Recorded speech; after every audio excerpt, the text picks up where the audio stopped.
చాలా రోజుల నుంచి మిమ్మల్ని గమనిస్తూనే ఉన్నాను. ఈ మధ్య మీరు ప్రతిదానికి టెన్షన్ పడిపోతున్నారు. ఎప్పుడూ లేనిది కోపంగా ఉంటున్నారు. అసలేం జరిగిందండి? మీరు దేని గురించి ఇంత టెన్షన్ పడుతున్నారు? ఏమైందండి? ప్రభుగారు,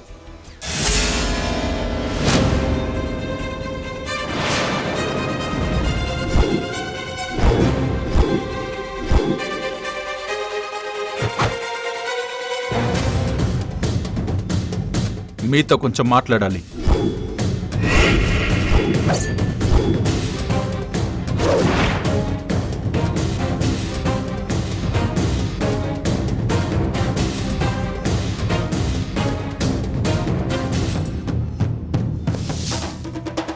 తరుణ్ గారు, మీరేంటి ఇలా వచ్చారు? అంతా ఓకే కదా?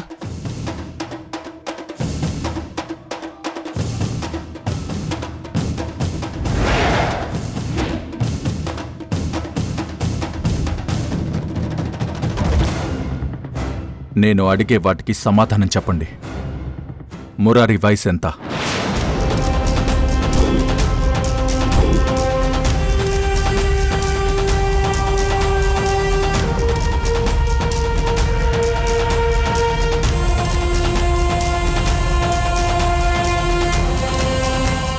మిమ్మల్ని అడిగేది. మురారికి ఎంత వయసు అనేది ఇప్పుడెందుకు? నేను అడిగేదానికి సమాధానం చెప్పండి. నేను చెప్తాను తరుణ్ గారు.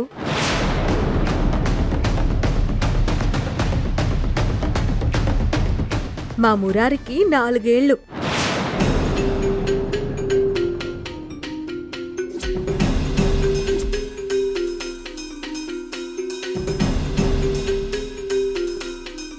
ఓకే, నేను మురారి గురించి పూర్తి ఇన్ఫర్మేషన్ తెలుసుకోవడానికి ఇక్కడికొచ్చాను. నేను అడిగే ప్రతి ప్రశ్నకి మీ నుంచి సరైన జవాబు కోసం చూస్తున్నాను.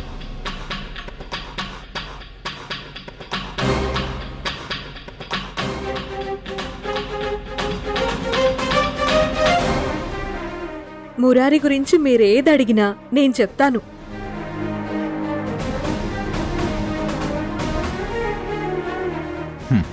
Thank you. కానీ నాకు అర్థం కాని విషయం ఏంటంటే, అసలు మీరు మా మురారి గురించి ఎందుకు ప్రశ్నలు అడగాలనుకుంటున్నారు? తన గురించి ఎందుకు ఇన్ఫర్మేషన్ తెలుసుకోవాలనుకుంటున్నారు? ఎందుకంటే తరుణ్ గారు, ఒక్క నిమిషం ఇక్కడొద్దు. మనం బయటికెళ్ళి మాట్లాడుకుందాం. మురారి గురించి ఎలాంటి ఇన్ఫర్మేషన్ కావాలన్నా నేను చెప్తాను. పదండి.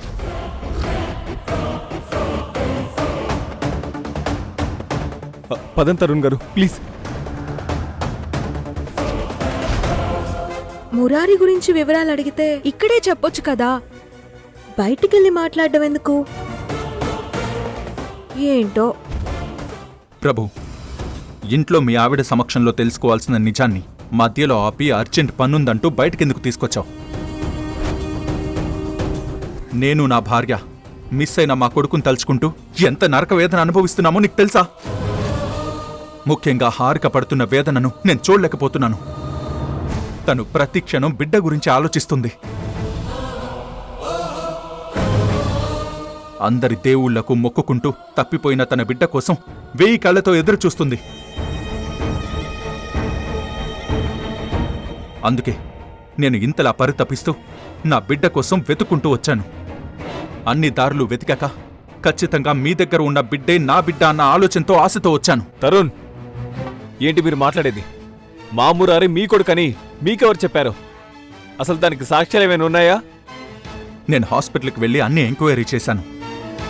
అక్కడ ఆ రోజు డెలివరీ అయిన పేరెంట్స్ లిస్ట్, ఆ రోజు పుట్టిన పిల్లల లిస్ట్ కూడా తీసుకున్నాను. ఆ రోజు ఆ హాస్పిటల్లో డెలివరీ అయింది 6గురికి. వాళ్లలో హారిక, సునంద కూడా ఉన్నారు.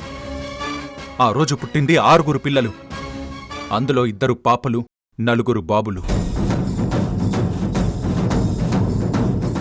దురదృష్టవశాత్తు ఒక బాబు చనిపోయాడు. చనిపోయిన బాబు మీ బాబే. చనిపోయిన ఆ బాబును మా బిడ్డ అని నమ్మించి మా బిడ్డను మీరు తీసుకున్నారు.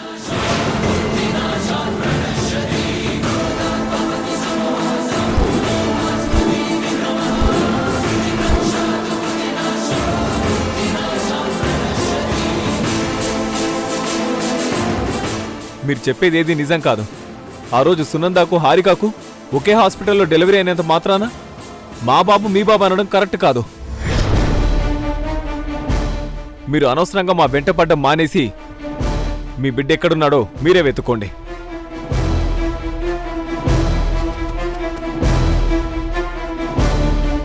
మళ్ళీ ఇంకోసారి ఇలా మా దగ్గరికి వచ్చి మమ్మల్ని ఇబ్బంది పెట్టొద్దు. మళ్ళీ మీరు ఇలా వస్తే మీ మీద లీగల్గా యాక్షన్ తీసుకుంటాను. నేను చెప్పేది అదే ప్రభు.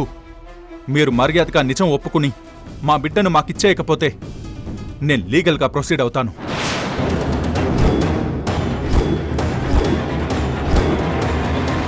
అప్పుడు మీరు కోర్టు, DNA టెస్ట్ లాంటివి కూడా ఫేస్ చేయాల్సి వస్తుంది.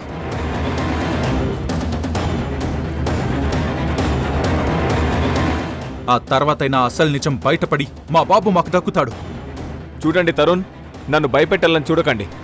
మీకు ఇష్టం వచ్చింది మీరు చేసుకోండి. అవతల నాకు అర్జెంట్ మీటింగ్ ఉంది, తర్వాత మాట్లాడుకుందాం.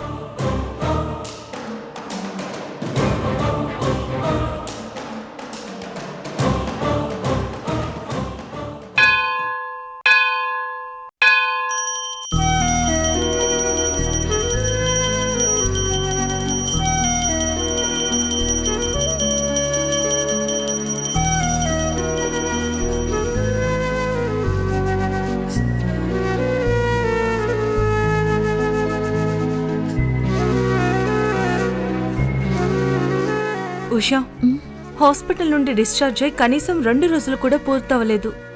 అప్పుడే నువ్వు ఇలా బయటికి రావడం కరెక్ట్ కాదనిపిస్తుంది.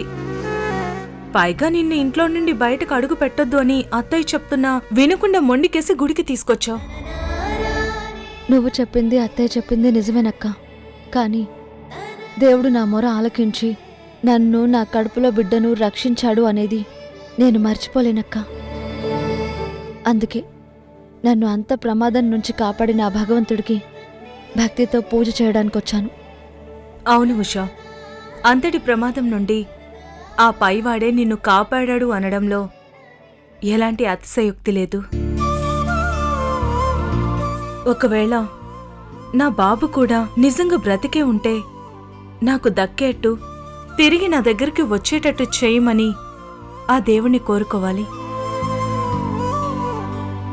ఎందుకో అర్థం కావడం లేదు ఉషా. నా బాబు చనిపోయాడు అని మీ బావగారు ఎన్నిసార్లు చెప్పినా వాడు బ్రతికే ఉన్నాడని నా మనసు చెప్తోంది.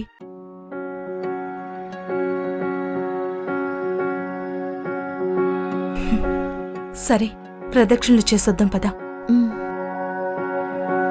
కలిసుండటమే ప్రేమంటే కాదంటూ ఈ జంట హృదయంలో వెలిగించిందే చీతి మంట.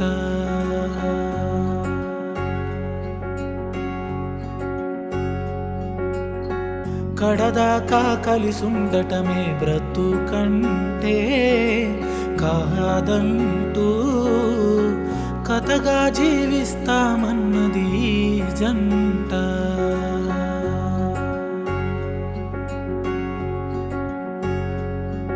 ఓ గాలికేమో ఊపిరిచ్చి ఆశలకు ఆయువు ఇచ్చి మరణాన్ని మనసారా ప్రేమించి మౌనానికి మాటలు ఇచ్చి చీకటికి చూపులు ఇచ్చి ప్రేమ కొరకు ప్రేమగా జన్మించి కలిసుండటమే ప్రేమంటే కాదంటూ ఈ జంట హృదయంలో వెలిగించింది చీతి మంట. కడదాకా కలిసుండటమే బ్రతుకంటే కాదంటూ కథగా జీవిస్తామంది జంట.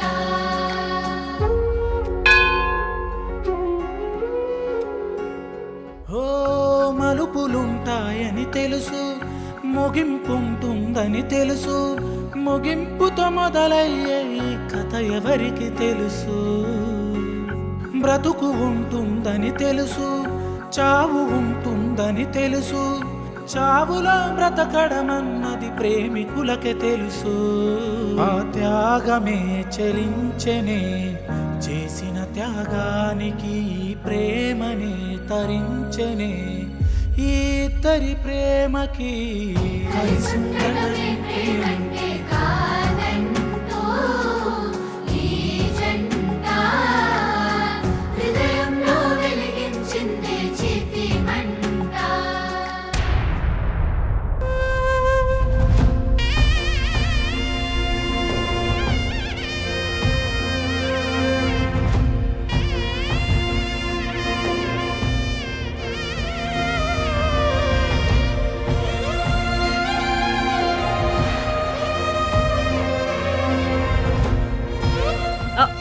ఉషా,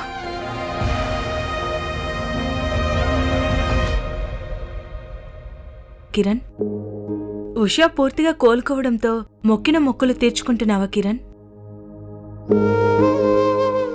అవునొదినా, ఉషా ఏ ప్రమాదం లేకుండా బయటపడాలని అమ్మవారికి మొక్కుకున్నాను.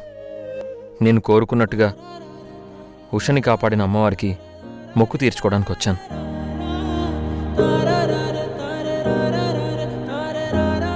అలాగే నేను ప్రేమించిన వాళ్లతో కలిసి బతికే కోరికని కూడా తీరిస్తే బాగుంటుందని మళ్ళీ మొక్కుకుంటున్నాను వదినా.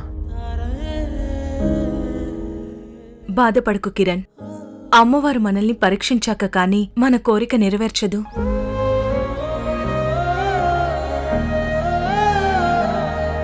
ఇన్ని రోజులు నువ్వు అనుభవించిన బాధను చూసిన దేవత తొందరలోనే నీ కోరికను నెరవేరుస్తుంది. అయినా ఇప్పుడు నువ్వు ఉషా దగ్గరయ్యారు కదా, ఇకంతా మంచి జరుగుతుంది. అక్క, చెప్పు ఉషా. ఇంట్లో అత్తయ్య మన కోసం ఎదురు చూస్తూ ఉంటుంది. వెళ్దాం పద. పైగా నాకు కూడా కొంచెం కళ్ళు తిరుగుతున్నట్టుగా ఉంది. వాటర్ ఏమైనా తాగుతావా ఉషా? ఏమొద్దక్క, పద వెళ్దాం.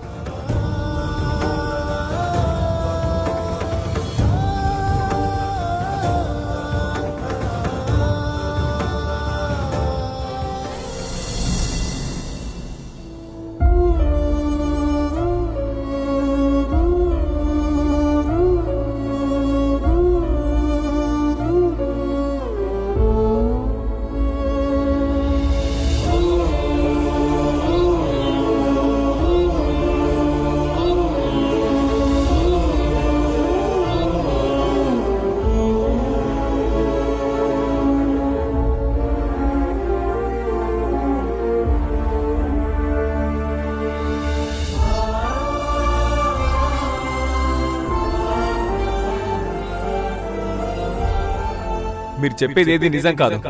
ఆ రోజు సునందాకు హారికాకు ఒకే హాస్పిటల్లో డెలివరీ అయినంత మాత్రాన మా బాబు మీ బాబు అనడం కరెక్ట్ కాదు.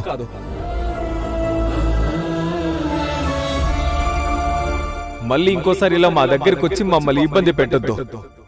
మళ్ళీ మీరు ఇలా వస్తే మీ మీద లీగల్ గా యాక్షన్ తీసుకుంటాను.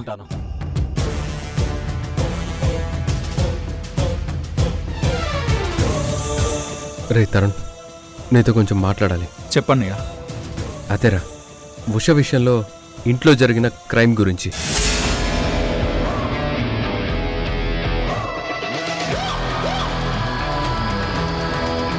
ఆ క్రైమ్ చేసిన వాళ్ళని ఎప్పుడు పట్టుకోబోతున్నావు? వాళ్ళని ఏం చేయబోతున్నావు?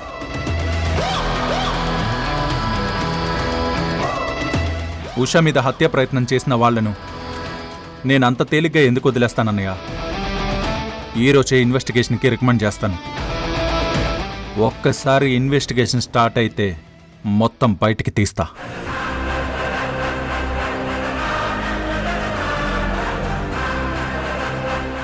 ఎందుకంటే ఇది మామూలు నేరం కాదు. తల్లిని, కడుపులోని బిడ్డను చంపడానికి చూసిన హత్య నేరం. అవును తరుణ్, అంత పెద్ద పాపానికి ఒడిగట్టిన వాళ్ళను అస్సలు వదిలిపెట్టకూడదు. ఇంకా ప్రపంచాన్ని కూడా చూడని పసికందును కడుపులో ఉండగానే చిదిమెయ్యాలని చూసిన ఆ హంతకుల్ని కటకటాల వెనక్కి పంపించాలి. కానీ ఒక్కటి తరుణ్, నువ్వు చేసేదేదో త్వరగా చేయి. ఎందుకంటే నేరస్తుల్ని త్వరగా శిక్షించకపోతే వాళ్లకు మరో నేరం చేయడానికి అవకాశం ఇచ్చినట్టే అవుతుంది. అలాగే అన్నయ్య, నువ్వు చెప్పినట్టు ఖచ్చితంగా అతి త్వరలోనే నేరస్తులను పట్టుకుంటాను.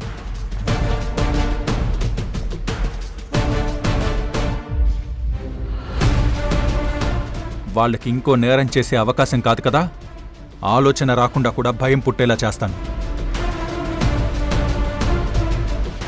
గుడ్ తరుణ్.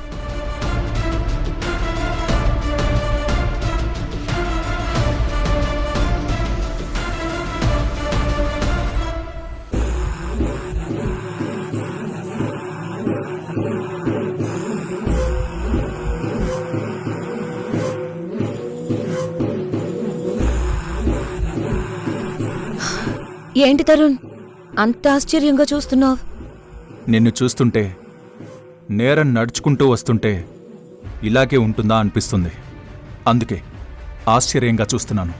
అవునా? నేను కూడా ఇవాళ కొన్ని విషయాలు తెలుసుకుని ఆశ్చర్యపోయాను తరుణ్. అవి నీ భార్యకి, అదే హారికకి తెలిస్తే తను కూడా నిన్ను అసహ్యించుకుంటుంది. ఏంటి నువ్వు మాట్లాడేది? నన్ను నా హారిక అసహించుకోవడం ఏంటి? అసలు నువ్వేం మాట్లాడుతున్నావో నీకైనా అర్థం అవుతుందా? చెప్తా నాగు తరుణ్, అంత కంగారెందుకు? నీకు హాస్పిటల్లో డాక్టర్ నీ బాబు బ్రతికే ఉన్నాడని చెప్తే నువ్వు ఇంటికొచ్చి హారికకి ఏం చెప్పావు? బాబు బతికిలేడు, చనిపోయాడు అని అబద్ధం చెప్పావు.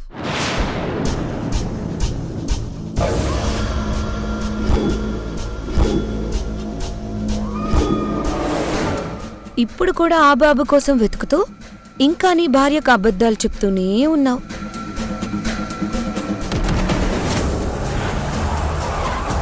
బిడ్డ విషయంలో ఇన్ని అబద్ధాలు చెప్పే నిన్ను హారిక అసహ్యించుకోక ఇంకేం చేస్తుంది?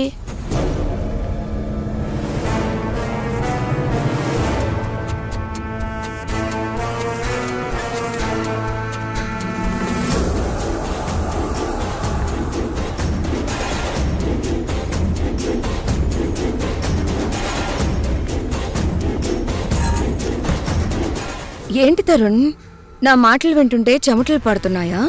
లేకపోతే పట్టపగలే చుక్కలు కనిపిస్తున్నాయా? ఈ విషయాలన్నీ నాకెలా తెలుసాయి అని షాక్ అవుతున్నావా? రాత్రి నువ్వు డాక్టర్ రమాదేవితో ఫోన్లో మాట్లాడడం నేను చాటుగా విన్నాను.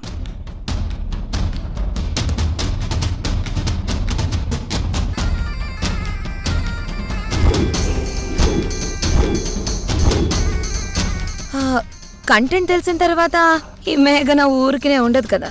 నేను హాస్పిటల్కి వెళ్ళి డాక్టర్ రమాదేవి గారితో మాట్లాడాను. నువ్వు నా మరిదివని కూడా చెప్పాను. తను నీకు పేరెంట్స్ డీటెయిల్స్ ఇవ్వడంతో సహా అన్ని విషయాలు నాకు చెప్పింది. ఈ విషయం నేను హారికకి చెప్పకుండా ఉండాలి అంటే నేను చెప్పినట్టు నువ్వు చెయ్యాలి.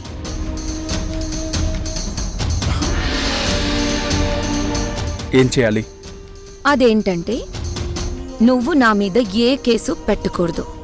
అలాగే మీ అన్నయ్య నా కంపెనీకొచ్చి అన్నీ సవ్యంగా జరిగేటట్టు చూడాలి అని నువ్వు ఫోర్స్ చెయ్యాలి.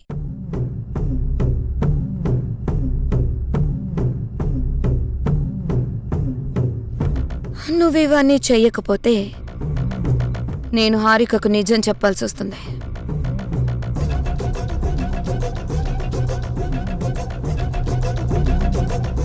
ఆ తర్వాత హారిక బ్రతికుంటుందో లేదో, బ్రతికున్నా నీతో కలిసి ఉంటుందా లేదా అన్నది నువ్వే ఆలోచించుకోవాలి.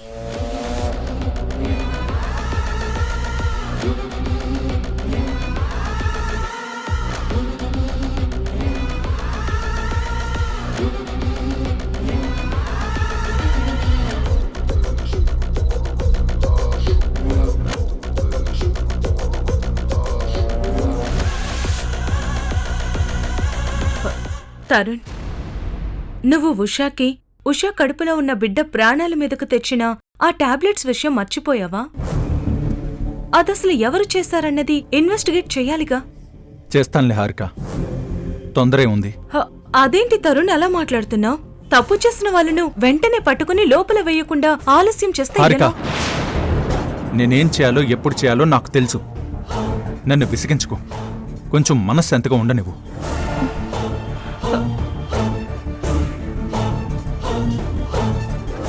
ఛ! మేఘన కొత్త డ్రామా మొదలుపెట్టింది. బాబుని అడ్డం పెట్టుకుని నన్ను బ్లాక్మెయిల్ చేయాలని చూస్తుంది.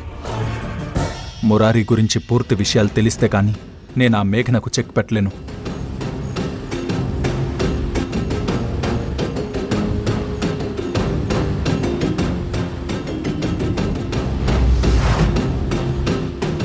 ప్రభు, నీకు ఆఖరి అవకాశం ఇస్తున్నాను.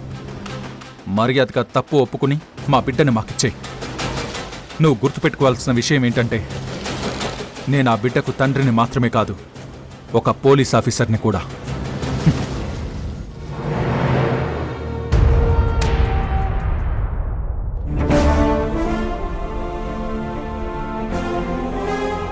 నేను మురారి గురించి పూర్తి ఇన్ఫర్మేషన్ తెలుసుకోవడానికి ఇక్కడికి వచ్చాను. నేను అడిగే ప్రతి ప్రశ్నకి మీ నుంచి సరైన జవాబు కోసం చూస్తున్నాను. తరుణ్ గారు, ఒక్క నిమిషం. ఇక్కడొద్దు. మనం బయటికి వెళ్ళి మాట్లాడుకుందాం. మురారి గురించి ఎలాంటి ఇన్ఫర్మేషన్ కావాలన్నా నేను చెప్తాను. పదండి.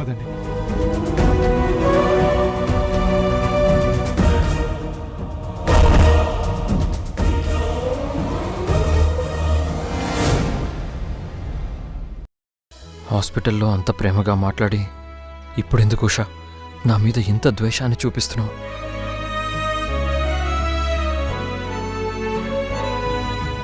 నేనిప్పుడిక్కడికి వచ్చింది లీగల్గా యాక్షన్ తీసుకుంటున్నానని చెప్తున్నది కూడా ఒక తండ్రిగా మాత్రమే.